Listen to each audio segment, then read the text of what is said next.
Welcome to the Whole Food Vegan Podcast, and remember to click the subscribe button below and then click the little bell icon and you will be reminded when these new episodes go live. Let's head straight to the action. Hello and welcome to the Whole Food Vegan Podcast. My name is Mark. And I'm Sue.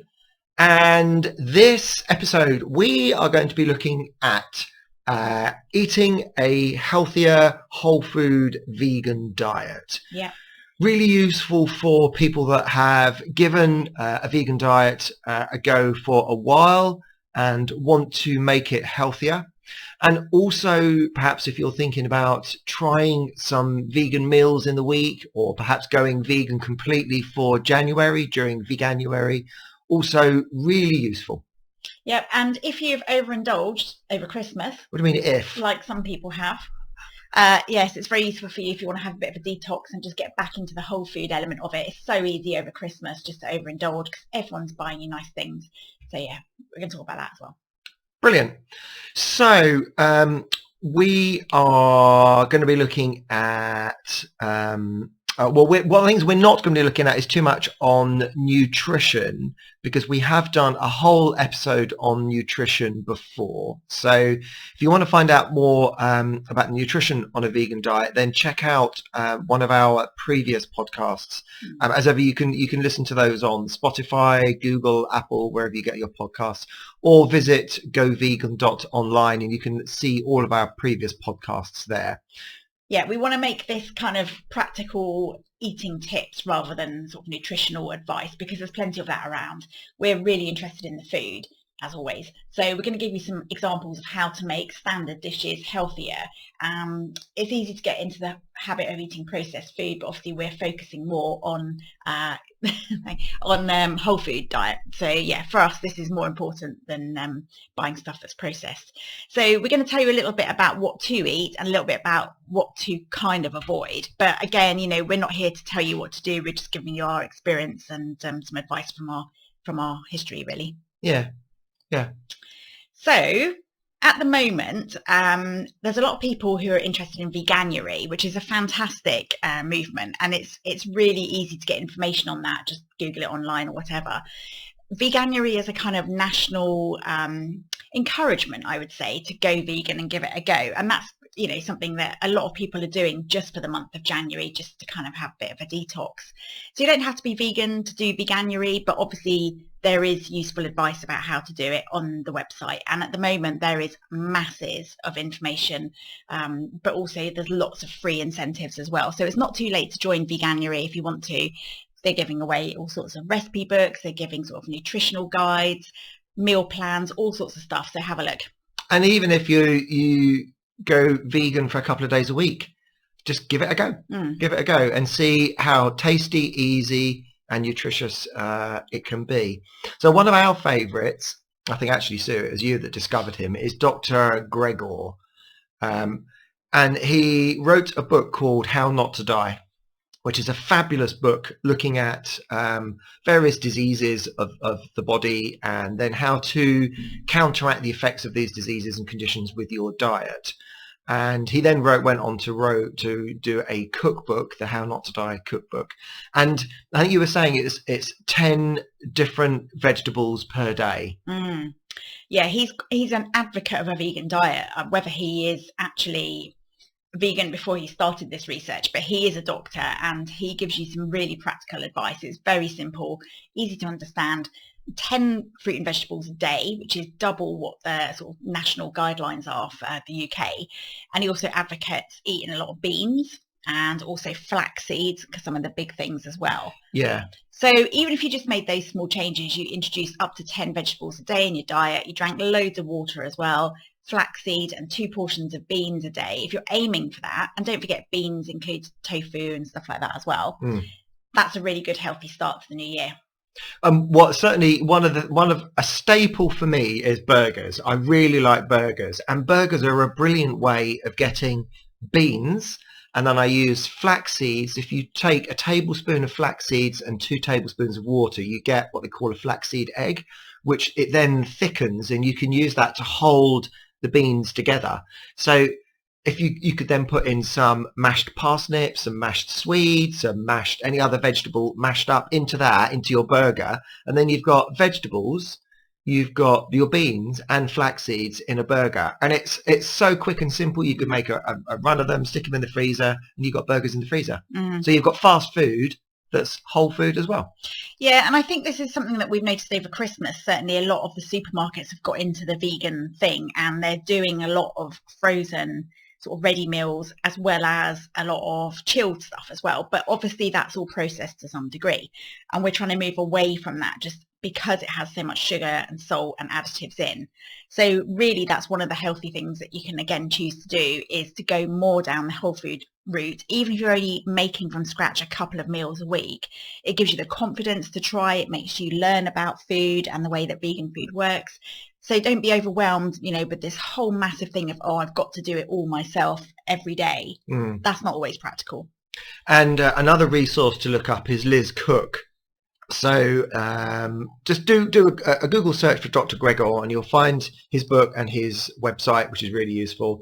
Liz Cook is another one. She has a fabulous kind of wall planner, and it shows all of the nutritional content that you should have in a meal. So proteins, carbohydrates, vitamin A, B, C, D, right the way through, and shows you what vegetable you can get that from. And it's a really nice way of planning a meal, is to think, okay, these are the ingredients that are going in. What else do I need to have in this meal to make sure that I've got all of my nutritional content? And actually that's not just vegan. It doesn't have to be a vegan to do that. Yeah. But I think what being vegan does is it does connect you a bit closer to the food, and we're thinking a bit more about it. So Liz Cook is really good.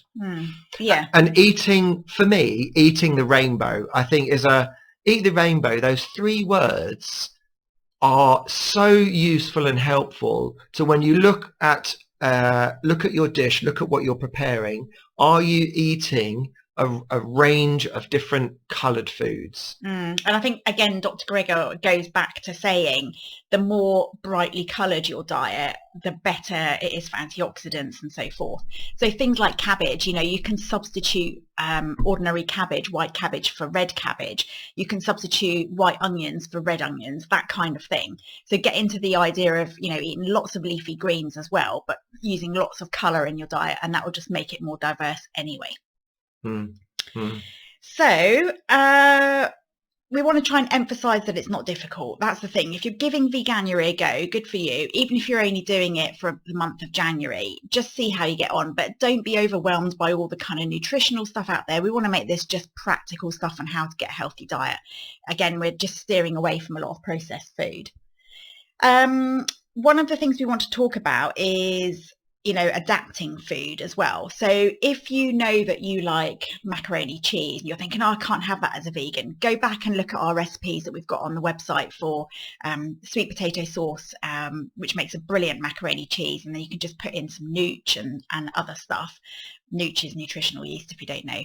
So think about how you can adapt your existing way of eating to make it easy for you to follow a vegan diet, because one of the things we don't want you to do is get completely stuck in all the different problems that you can have with nutrition and getting the right So last night you made a fabulous apple crumble, which would classically, the apple part of it is just apples and sugar, but the crumble is normally flour and butter and sugar. So what did you do that made that vegan? So to make it vegan, all I substituted was the butter for vegan margarine, which you can't actually tell the difference, I don't think. And we used coconut sugar instead of ordinary sugar, just because it's a little bit healthier. I didn't put any salt or anything like that in it. And I was just careful about how much sugar I put in with the apples. Using brown sugar as well is a really good way of getting it to taste a bit more caramelized. So it gives a nice flavor without having to make it really, really sweet. And then we just had it with vegan custard, which again, you can make, but we just bought it. Why make it difficult if you haven't got the time? It was fabulous. So it's very easy to adapt foods that you would normally cook just by replacing butter with vegan butter, replacing milk with a nut milk. Or a rice milk or something. A rice milk, or nut milk or soya milk. So actually adapting food, adapting your favourite recipes is actually really simple and really easy. And one of the things that I really struggled with when I was contemplating going vegan was I really didn't think, how can I just couldn't manage without cheese. I was like, oh my God, I can't do it because I have to eat cheese as well. And nowadays, a few years later on, there is so much choice of vegan cheese. And you might have even seen that in the supermarkets over Christmas. They really went for the, all the classic cheeses. So there's loads of choice of vegan cheese out there. And be aware of what's in your meal. So high fibre, low fat diet as much as you possibly can. Yeah, it just makes it healthier. If you're trying to think about just having a month of, almost like a detox, this is a really good way of doing it. Low salt, low sugar, high fiber, high protein, lots of veg, lots of fruit, and loads of water. And if you just do those things alone, that's really good. And think about how you cook things as well. That's another way of reducing fat. So try not to fry loads of stuff. If you can, boil it, braise it, bake it, air fry it, makes it healthier. So it's not necessarily always about what you're eating. It's about the way you cook it as well. Yeah. So what we thought we'd do now is to give you some top tips to making your diet healthier. So we've got 6 top tips here, and then after that we're going to give you, or as part of that, we're going to give you some sort of recipes, and then we're going to give you a recipe at the end for a fabulous spiced cauliflower. And I might also talk about my millionaire shortbread at that point. Oh, I think you definitely should. Definitely. So top tips to making your diet healthier. So one of the things we've already mentioned is try and cook more at home. Just, getting away from eating all the stuff that has all the additives in. You don't know how it's prepared. Classic being takeaway. If you go and get a takeaway, you think, oh, it's vegan, it's healthy. That's not strictly true. It can have more fat and more flavourings in. And salt. And lots of salt usually, yeah. So try and cook more at home. Even if you're only doing a home cooked meal a couple of times a week, just give it a go.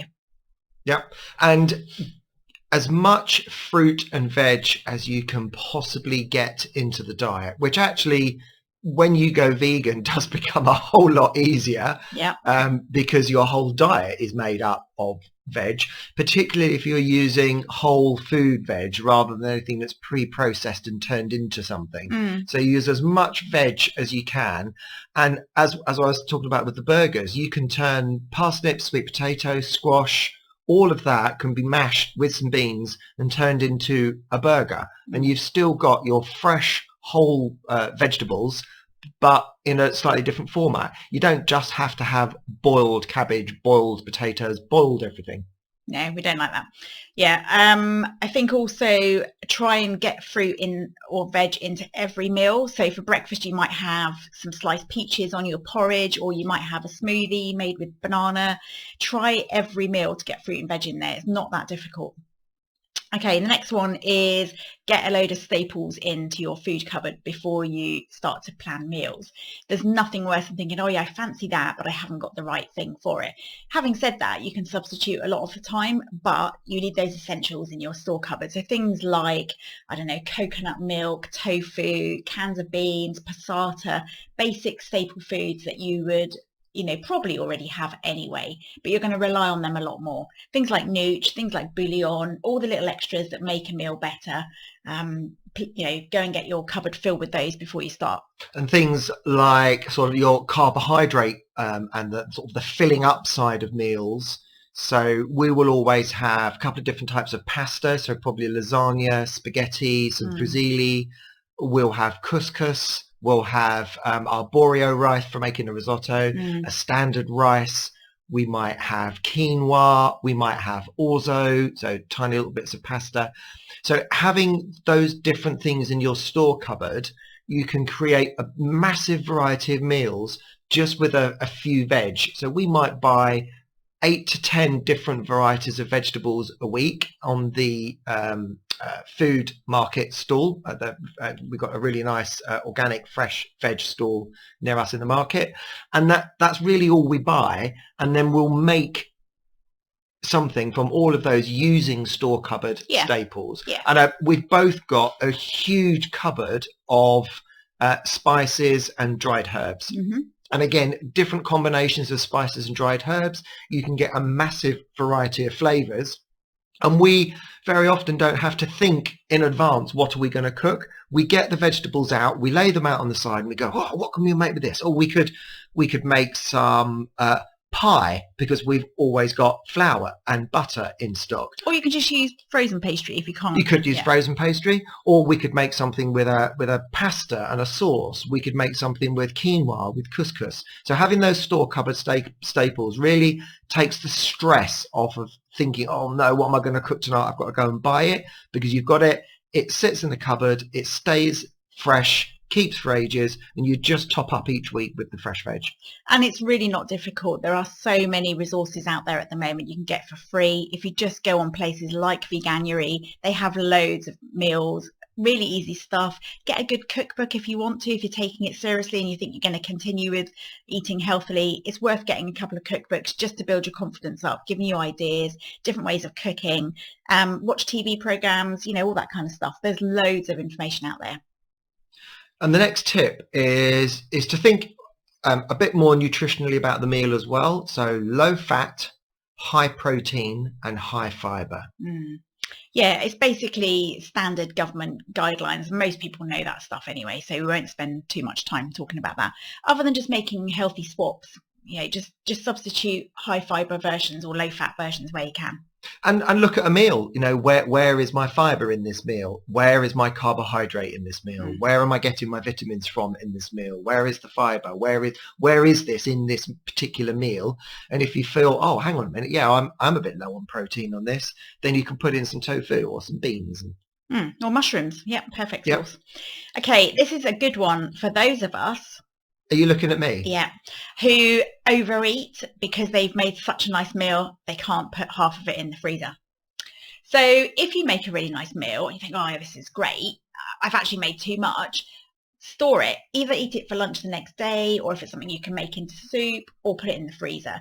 The reason for this is you can overeat quite easily. And again, it's a bit of a myth that if it's vegan, it's naturally healthy. That's not always true. But one of the things you need to think about if you're trying to eat healthily is to not overeat.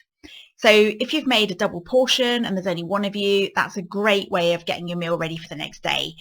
You can eat it a couple of days in a row, or you can put it in the freezer and have it on a day when you can't be bothered to cook. You've still got a healthy, nutritious meal, and you don't need to eat it all in one go and then complain that you've overeaten. Yeah. Like some people we know do. I don't know who you're talking about. No. And last of all is to be aware of what you're eating. So I think for me, connecting with my food is really important, to really be aware of what I'm eating. So to look at a meal and to say, how big is this meal? Do I need to eat all of this? Where is the protein in this meal? Where are the leafy greens in this meal? Where's the carbohydrate? What's going to keep me full for longer? And to just be aware of each individual part of the meal and what does it give you. So for example, you might just have, I don't know, something like fake chicken nuggets and chips or something. And you might think, oh, okay, well, that's my nice meal. I'm full up. You may be full up, but where are your vitamins coming from? Where are the leafy greens in that? Where are you going to get some of these other essentials that we need in our diet? So eating the rainbow, that's just beige. Where's the rest of everything coming from? So just connect with your food, look at the plate and be aware of what's on your plate. And talking about plates, one of the ways you can reduce the portion size that you eat is put it on a smaller plate. It's just kidding the mind that your plate is full when actually it's not got as much on as it does have normally. Okay, one of the things that we want to give examples of different foods and the way you can make it healthier. So a classic kind of lunchtime meal might be beans on toast, for example. And the classic way of doing that is white toast with a can of beans on. Now, if you wanted to make that healthy, we're going to talk about different stages of how you can do that. So the next healthiest way of doing it might be to have wholemeal bread and reduced fat beans, which you can buy in the shop. But if you wanted to make it even healthier, one of the things you could do, and we've got the recipe for this on our website, is make your own baked beans. And it's actually so much nicer. So if you had wholemeal bread or bread with grains in it, and homemade baked beans, that's much healthier than having a can of beans out of the supermarket on a piece of white toast. But it's about, how much compromise you need to make. Have you got the time? Have you got the energy? Have you got the right stuff? So all of that needs to be factored in, but it's a really good example of making your food healthier without having to make too much effort. And you can then take that even further. You could make your own bread. You could. Which we do. Mm-hmm. You could then start to say, okay, well, I'm going to add some leafy greens, perhaps some kale. I'm going to shred some kale and throw that into the beans at the end. Or have spinach on the side. Or spinach, or kimchi, chard. or anything really that adds an extra vegetable, gives you some nutritional benefits. Of course, the good thing about making your own baked beans, you can make it how you like it. So you can have it spicy, you can have it barbecue flavour. Smoky. You can have it with loads of turmeric in, which is a really good nutritional spice to use. And you can just put in the herbs and things that you want. It's really good. But again, it's a really easy way of doing it. Another thing, what else were we going to... We're also going to talk about stir fry. So whilst we are the Whole Food Vegan podcast, we came back from holiday the other day. It was late at night. We needed to eat very quickly. We popped into Morrison's and they did a stir fry kind of mix where you could buy a different packet of vegetables with a different sauce and a different style of noodles. And for a quick meal on the go, it was really quick and simple. And it had a lot of nutritional benefits. It did. Although obviously the sauce might be quite high fat, but it had probably 6 or 7 vegetables in there. Yeah. And I think we had rice noodles, obviously, as opposed to egg noodles. And all the sauces were vegan, I think. So you could have had a choice of any of about 5 or 6 sauces. So that was the kind of, that's healthier than going and getting a takeaway because you're cooking it yourself. And to ramp that up to the next level, you could say, okay, well, we'll take those same vegetables, but we'll make our own sauce. And then you know that you've not got all of the additional salt in it, the additional sugar in it, all the different preservatives. You could make your own sauce from, you could make a peanut sauce, you could make a peanut and lime, you could make a black bean sauce, which is very simple, very quick to make at home. And we've got a couple of those recipes on our website, haven't we? So we've got the satay sauce, I think, and the black bean sauce as well. Yeah, I think that's on there. Again, they're not massively difficult. They just take the right ingredients and a little bit of effort, and the taste is so much better. But there are times when you just need to cut corners. And something else that's something that I like to do, and it's not possible for everyone, I completely get that, is to then upgrade the vegetables to organic if it's possible, then take that a little bit further and go organic, locally produced. Now, I recognise we live down in a sort of a fairly rural area in Dorset. It's easier for us to do that. Not everyone can do it. But if we're mindful of it and we can get our vegetables that are organic and local, again, we're keeping the local economy sustained, but also us sustained. Ramping it up another level is seasonal, organic, local, and then you're really eating the veg that's right for you and your body. Yeah, I think that's really valid. I think also, again, going out for meals with friends, why not cook at home? Because sometimes that can be equally as fun. We love having a bottle of wine open, some friends over, a bit of music on and cooking. That's, we love that. But for everyone else, perhaps it's not achievable. It puts a lot of pressure on you if you're not a good cook. You don't know what you're cooking. Again, sometimes you just find it easier to go for a takeaway or go out for a meal. It happens, but it's so much more expensive as well. And that's one of the reasons we don't do it. We have seen a lot of growth in the vegan eating out industry. So hospitality now is getting on board with this.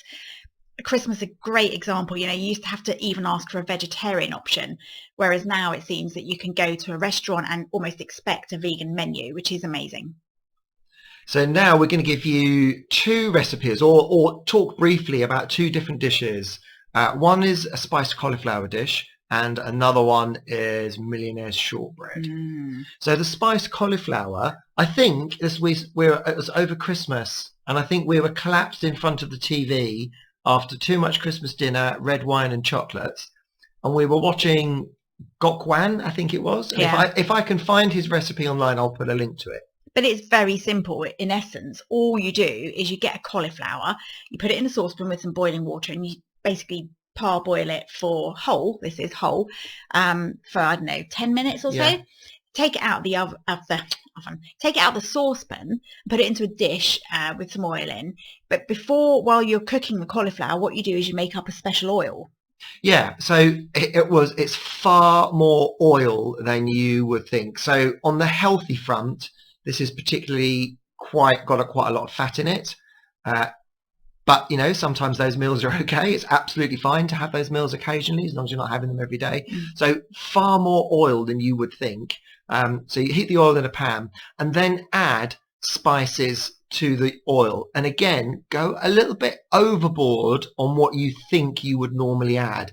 So, and you can add whatever you wanted. So I added, so for two of us, something like a teaspoon of garam masala, a teaspoon of cumin, half a teaspoon of cinnamon, some fenugreek, some coriander, a teaspoon of paprika, a teaspoon of turmeric. So there was quite a big pile of spices. You just lightly fry the spices to make them really aromatic in the frying pan. And not for very long, only like 30 seconds. You don't need to overcook it. And then pour all of that. Well, firstly, you stab the cauliflower with a... It's very satisfying. It is. I know. It's like stabbing it with a skewer, so that you're making some holes in the cauliflower, so that your oil infused or spice infused oil can then seep down inside the cauliflower. And you pour this oil with all of the spices over the top of the cauliflower.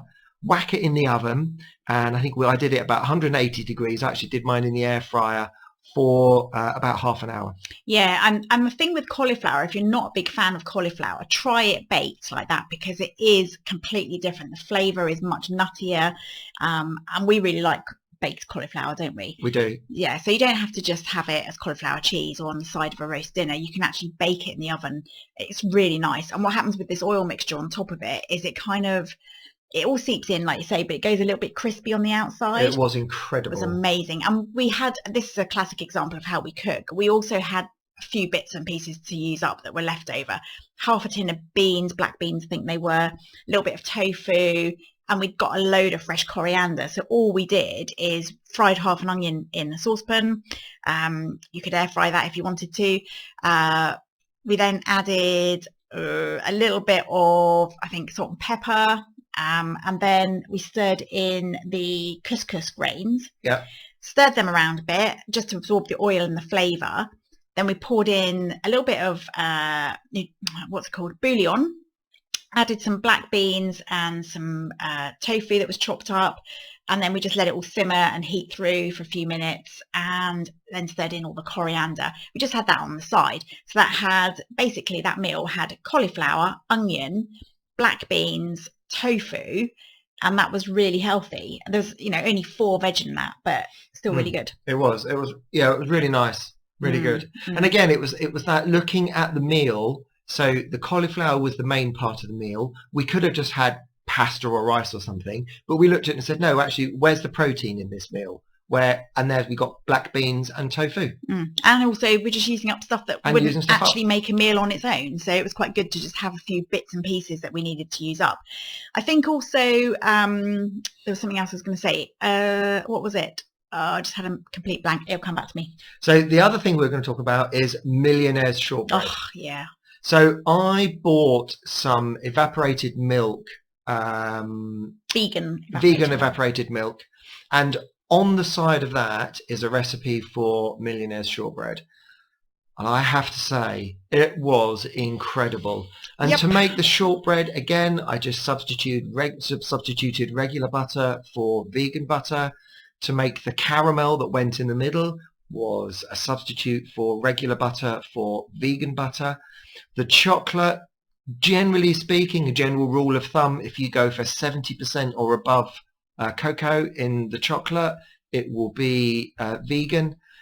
And we made vegan Millionaire shortbread that we've been able to hand out to friends and family. No one would ever question that it was vegan. I don't even bother telling them. No. They just sit there, and you have to eat it with a spoon and a big serviette because it's very sticky. And I think you froze half of it because you did almost. I froze more than half because it was huge. Yeah, but it's definitely not low fat.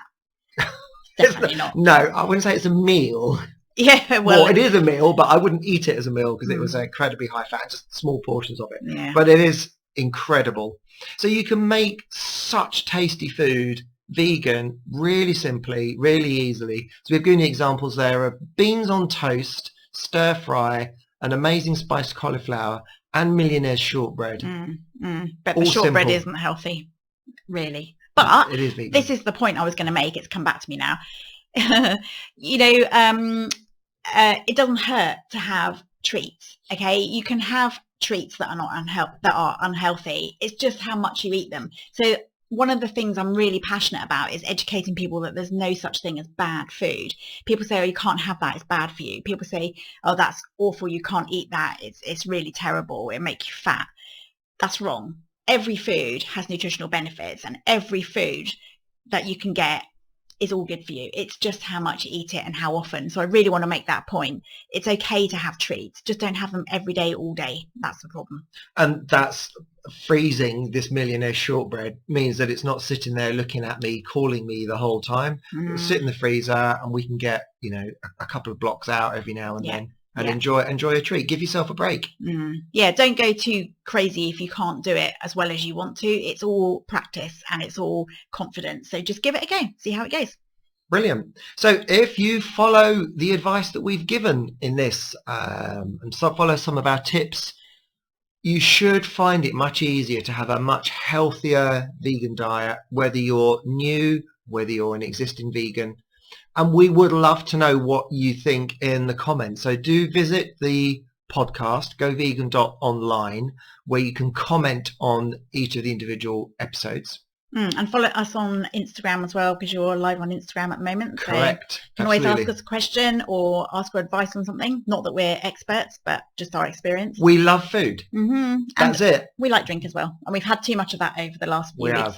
Yeah, we've been somewhere that you don't have to drive anywhere for a week. So the temptation is to have a gin and tonic quite early in the day and then kind of start a bottle of wine. It used to be 6 p.m. for a gin and tonic. It's about 11 o'clock in the morning, I think. But we're not drinking this week. So we've had a little glass of something over the weekend, but we don't drink very much usually. So it's only weekends. What are we doing next time? Well, we thought it would be quite appropriate to talk about budget vegan diets, because a lot of people are struggling financially at the moment, or they're on a reduced budget in January till they get paid. So later on in January, we're going to do another edition, and we're going to do all about vegan budget food. Wonderful.